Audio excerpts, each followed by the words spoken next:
It's early morning on the East Coast, and I have a client, actually a brother in Christ and a very good friend in Japan, who texted me, let him know that with a bunch of turmoil going on with his company, there was a pretty big layoff. The people that remained were given a very sizable bonus, and because it was end of year, he got a double bonus. And because he loves the Lord, he was kind of glorifying God, like really praising God for it, that how much God blesses him. And in that moment, I remembered about 6 months ago, I was having a conversation very similar with another brother who had recently sold his business, made millions of dollars from the sale.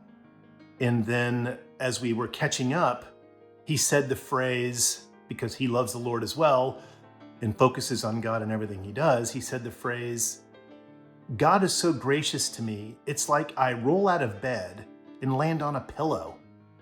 And in that moment, we are very close friends and no animosity or tension at all in this conversation. But it was almost as if the Spirit prompted me to ask a question in curiosity. And I said in curiosity, I wonder if poor people, when they get up in the morning, feel like they roll out of bed and land on a concrete slab. And in that moment, we both were like, whoa, because I don't know where the question came from. It was just top of mind. But we thought, maybe blessings from the Lord don't per se mean wealth. In the West, we certainly think God blesses us with money. And when we're making money, oh, I'm blessed, I'm blessed. And yet, where did we get this from? Yes, we know in the Old Testament there is seemingly lots of examples of this, where God blessed those who were faithful to him with riches and wealth. But as we know, the Israelites in the Old Testament missed almost every teaching. So when Jesus came and started instructing us in a new way about what true riches are, we see that it's better to be closer to God, to focus on our relationship with God as true riches. In a conversation yesterday with a couple of brothers in Christ, a question came up, how would you describe your relationship with God? And in this one brother's description, love was not mentioned. It was pretty remarkable.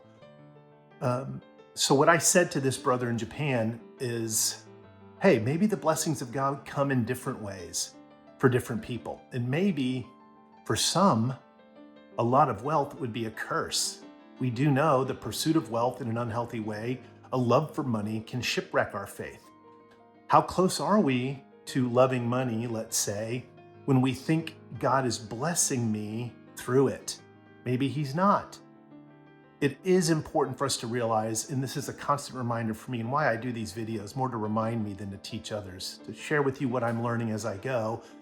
It is way, way better to give than receive. If we look at what God's doing to us with our wealth as an incredible blessing, it's God giving to us.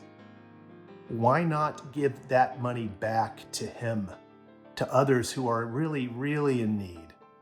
Especially if we're in the $200,000 or $300,000 base salary range and get massive bonuses at the end. Yeah, we can invest it and we want to be wise with it and not be a burden on people later in life, but why not in that moment we say, the blessing of God landing on a pillow is my closeness with him, so that anything I'm involved in, any difficulty, I can draw near to him and then take that wealth and give it to others. I'd love to hear what you think about this. Please let me know in the comments below. Thanks for watching. Please be sure to like and subscribe and turn on notifications so you'll know when I create a new video.